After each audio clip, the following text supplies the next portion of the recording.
E quando aqui cheguei, aconselho a todos vocês a ver o que lá está dito, sem ganhar nada. Eu atravessei o Atlântico, não foi para vir para aqui fazer férias ou conhecer a cidade, vim para aqui para trabalhar junto ao clube, vim para aqui para ganhar, vim para aqui para ajudar a estrutura e os jogadores a crescerem. Essa é a minha principal objetivo, é a minha missão. Portanto, porventura, a minha estadia nos próximos meses vai ser aqui dentro. Tem todas as condições, como disse, não nos falta nada. O clube oferece todas as condições para todos os profissionais fazerem o seu trabalho na plenitude e, portanto, só temos que criar a nossa própria pressão dentro para aguentar a pressão de fora, porque quem está num clube como o Palmeiras só pode pensar numa coisa, é vencer, não há outra forma. Boa tarde, amigos do Bate Pronto. Bate Pronto de festa pro torcedor palmeirense. Campeão brasileiro pela 11ª vez, o Palmeiras, e o Palmeiras do Abel Ferreira. Não tem como a gente não chamar esse Palmeiras do Abel. Abrimos o Bate Pronto hoje com essa declaração do Abel Ferreira, lembrando o que ele disse quando chegou ao clube.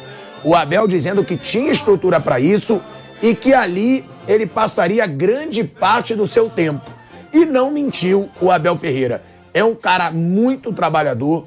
Na minha opinião, sei que o Mauro não concordava, não sei se concorda, já é o maior treinador da história do Palmeiras pelos títulos que conquistou, não digo melhor, digo maior. E eu já começo dando uma boa tarde.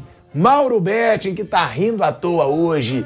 Vanderlei Nogueira, Bruno Prado, Mauro César Pereira, você tava até dançando o hinozinho do Palmeiras aí, você tava dançando o hino. Eu tô sempre rindo à toa. Olha aí. É a minha vantagem. Bom dia, é a minha vantagem, é a minha característica. Boa tarde. Já estamos de boa tarde. Bom dia, boa tarde. Sei lá, eu sei que você deve estar meio confuso, comemorou muito ontem. Sim. Agora, Mauro Betting, o torcedor palmeirense ele já sabia há muito tempo que era campeão brasileiro. Você escondeu, mas já sabia. Mas foi campeão de forma avassaladora. Ontem ganhou de 4-0, teve gol do Hendrick, teve gol do Dudu, que é o maior ídolo dessa geração. Sim, o maior jogador do século do Palmeiras. Foi em alto estilo. Foi, contra um time muito bom, que é o Fortaleza, que ontem não jogou bem, porque o Palmeiras jogou muito bem. Para mim foi a melhor partida do Palmeiras no campeonato. É claro que tirou peso às 17h53, quando o América venceu o Internacional. Dessas 11 conquistas, é a segunda vez que o Palmeiras é campeão nacional sem estar em campo. A outra em 69, no Robertão, quase em campo. Ele estava no vestiário do Morumbi, depois de vencer o Botafogo por 3-0 no show da Ademir da Guia, e esperou por 22 minutos, por coincidência, um jogo em Belo Horizonte. O Cruzeiro venceu do Dirceu Lopes, o Corinthians, por 2-1 no quadrangular final do Robertão, e o Palmeiras, com a soma de resultados, acabou comemorando aquela equipe do Minelli. Dessa vez, antes, né, fica aquela coisa meio estranha, né, que a CBF podia ter ajudado, enfim, de ser ao mesmo tempo, mas mesmo se fosse ao mesmo tempo, daria o resultado final, uma atuação espetacular do Palmeiras. O time jogou bem com a bola, sem a bola, festa maravilhosa e merecida no Allianz Parque, e de um time que foi chato o campeonato, chato para os outros 19, que não ganham, né, e isso quase sempre acontece em pontos corridos. Você pode discutir uma outra coisa, mas não, evidentemente, o mérito indiscutível do melhor time, melhor ataque, melhor defesa. Sim, o Flamengo pensou em outras coisas, normal, poderia ter chegado mais, mas o próprio Palmeiras no deck em 2010 jogou... em 2018, ele jogou com o Filipão 14 dos 38 jogos com equipes alternativas. Foi um baita mérito à época. Caiu fora da Libertadores antes da hora, como agora também o sonho foi abortado, não deu para o Palmeiras na Copa do Brasil e não deu na Libertadores, também por isso pôde focar no Campeonato Brasileiro e foi um campeão incontestável. Desses 11 títulos, acabou sendo o mais esperado.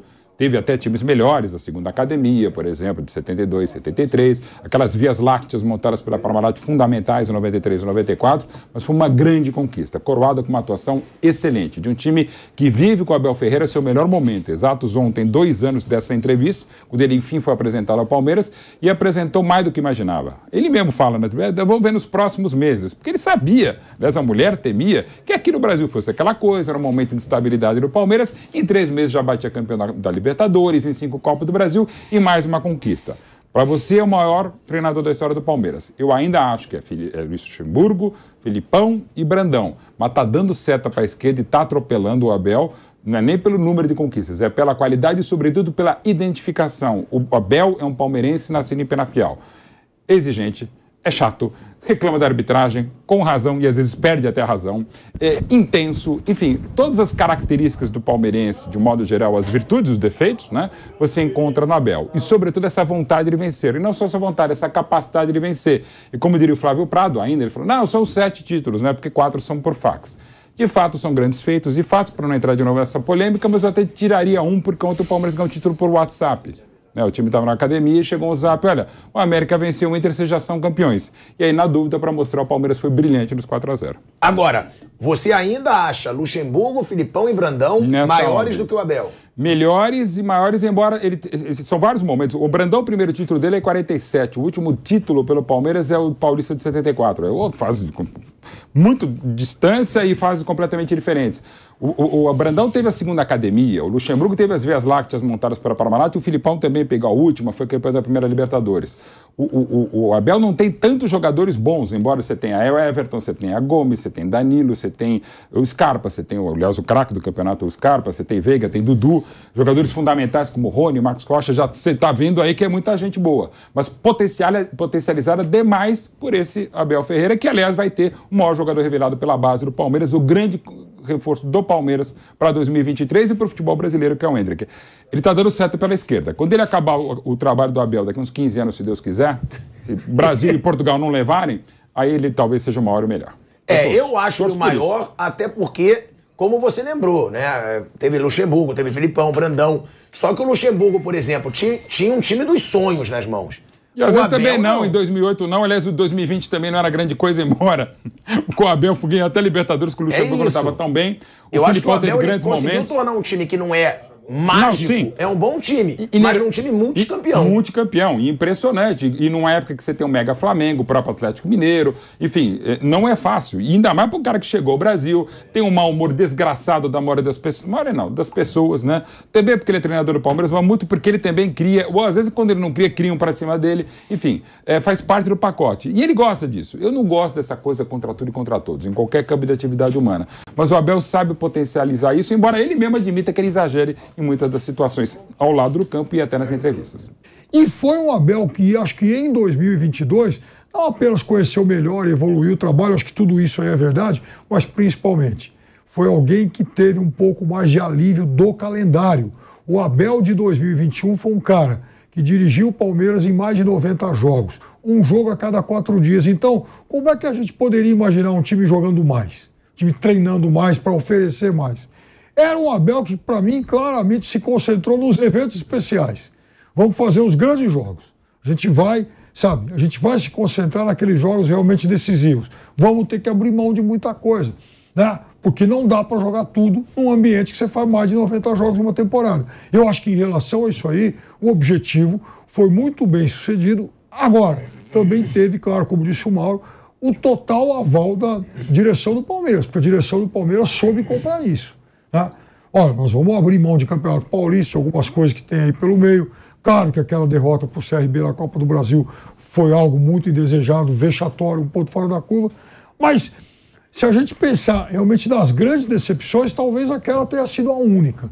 Porque o Palmeiras jogou alguns torneios, algumas finais aí, sem realmente condição de oferecer mais. Naquele momento não dava. Agora, quando se preparou para ganhar a Libertadores, quando analisou as estratégias, o que podia fazer, o Palmeiras jogando com menos time do que tinha o Galo, do que tinha o Flamengo, eu acho que o Palmeiras foi muito bem sucedido. Agora, eu acho que em 2022 jogou muito melhor e eu acho que em 2023 o Palmeiras já começa com o melhor reforço do futebol brasileiro, o Endrick, o jogador que aparece agora, e nunca mais vai ser reserva.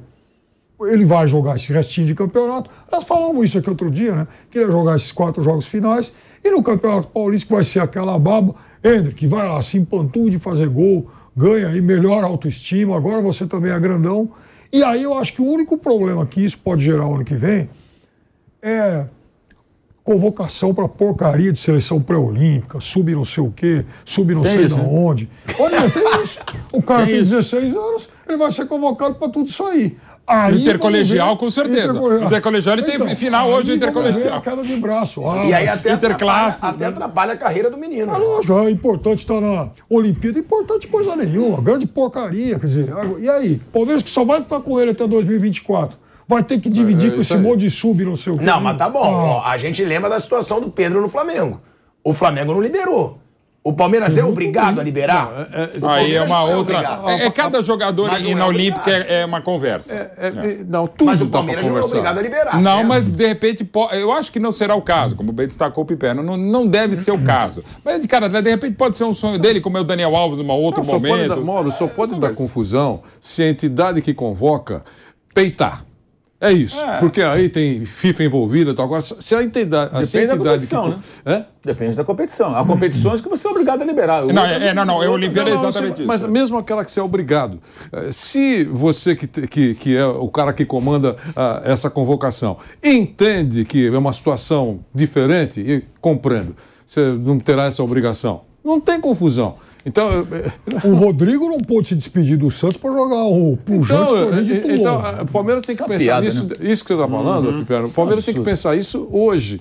Entendeu? Olha, por que nós temos no calendário da semana que vem, do ano que vem? Tem esse jogo, atenção, CBF, a nossa relação é maravilhosa, nós estamos em Shangri-La, tá certo? Esse é o nosso jogador.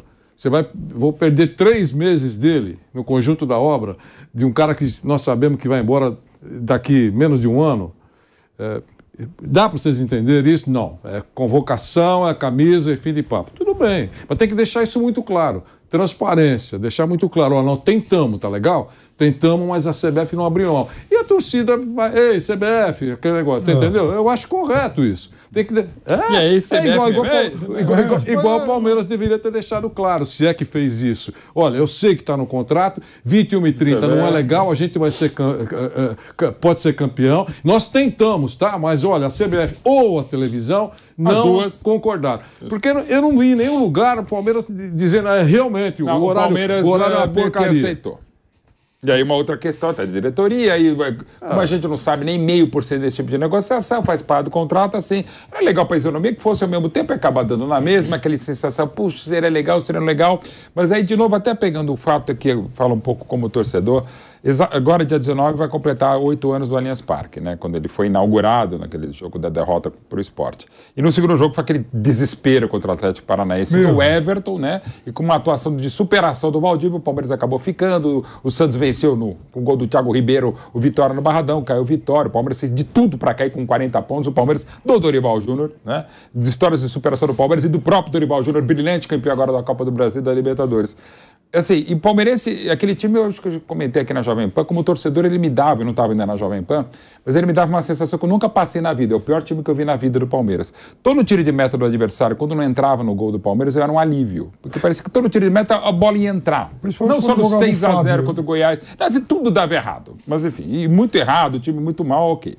Então se salvou. Agora, aquele time que parecia que tudo iria dar mal, iria ser rebaixado pela 3ª vez, agora o Palmeiras estava aí, eu posso dizer por mim mesmo, meio que torcendo pelo Inter, o candidato ao título, porque eu queria ganhar em campo. Não queria que fosse na quarta-feira, com o Palmeiras fora de campo, eu lá no avião em Guayaquil. Ontem mesmo eu não queria que fosse à tarde, como aconteceu com o gol do Aleu, e às 17h53 o Palmeiras foi campeão mais uma vez brasileiro, fora de campo.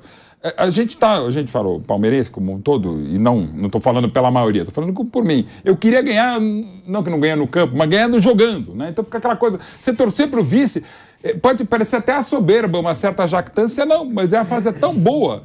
E falando com meus filhotes sobre isso, eu falei, gente, vamos aproveitar esse momento, porque não é para soberba, mas é celebrar mesmo que é uma outra baita conquista, e sei lá quando vai. Porque eu lembro sempre de 18 de agosto de 76, quando o Palmeiras foi campeão paulista e ficou 16 anos, meu pai falou, né, ano sim, ano não, o Verdão é campeão. E até era. E aí ficou ano sim, ano não, década não, e levou 16 anos. Então o palmeirense celebre pra cacete mesmo.